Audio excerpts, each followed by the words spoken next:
Growing up in the Fraser Valley, I was able to live a very outdoor life. My grandfather owned a farm on the Vedder River for 47 years.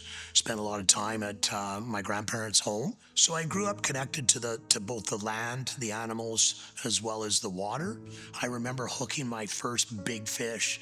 Many small fish to get to my first big fish that was about 7 feet, and it really changed my life. So that memory of me catching those first of all those fish species has turned me into who I am today. Both my parents loved to tell the stories of the families going out and picking berries and hunting and throwing rocks at grouse and snaring fish in the creeks and being as close to nature as they were. They probably were able to have a better life than maybe some of the people in the cities without resources and access to wild food. And I would probably think growing up in northern Alberta, a lot had to do with trapping, eh? Living on a small farm and stuff, eh? Doing certain things because there wasn't that much company around all the time, eh? So you'd done things by yourself, eh?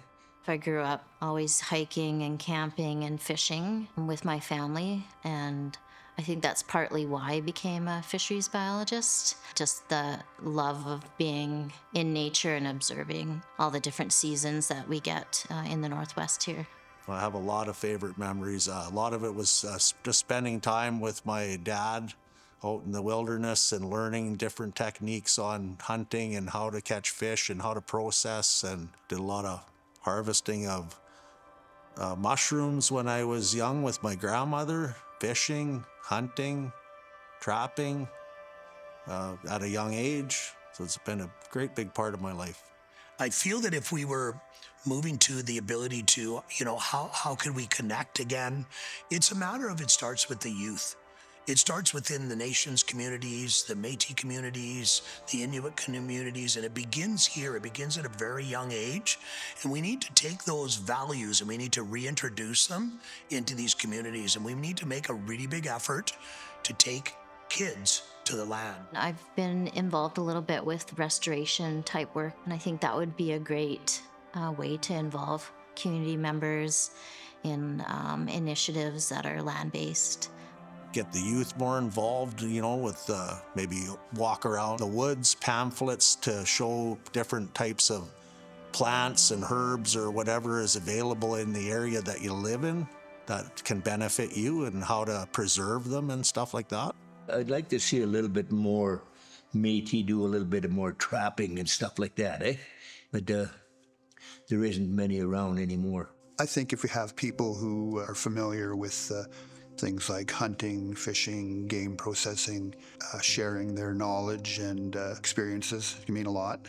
I think the BC environment is fragile, even though it is immense and imposing with mountains and rivers and ocean.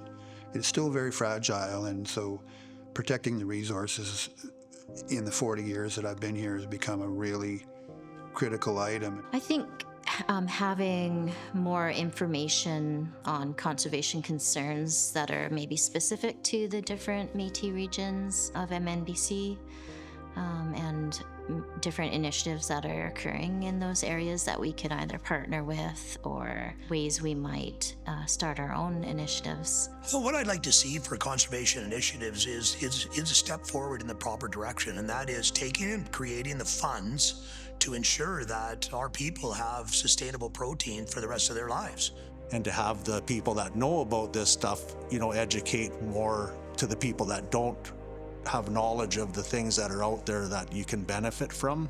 Maybe there should be more regulations or something. If you lived around here for so many years, you'd see what was happening, eh? With the wildlife and stuff, eh? I think the Métis have an opportunity because of their history of traveling, could be role models. We could be leaders in that area. I think every species needs a little bit of help from time to time. I think we have to look at river systems as a big, a holistic view around them. And we need to look at where development is. We need to look at, protecting the waterways and the land around it. Otherwise, we won't have the fish for the future. logging was a big part of taken away from areas where like the animals can thrive, and some animals thrive after that, some don't, and some deplete, and as one thing gets strong, other things get weaker. The animals aren't there anymore, like moose and stuff like that, in this area where we used to hunt a lot. Moose have been, to me, an environmental warning. The health of moose populations is impacted all across the West. I think being aware of where some species of concern exist and where they might have some environmental struggles because of climate change and the droughts that we are seeing more often, I think is helpful for our general membership to make good decisions and help these species out.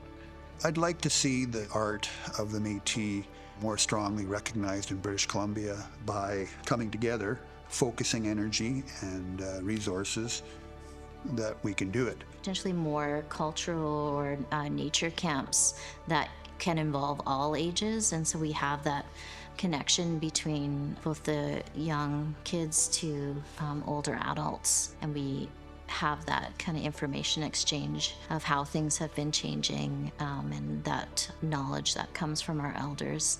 Just to learn more about the Métis heritage and stuff like that.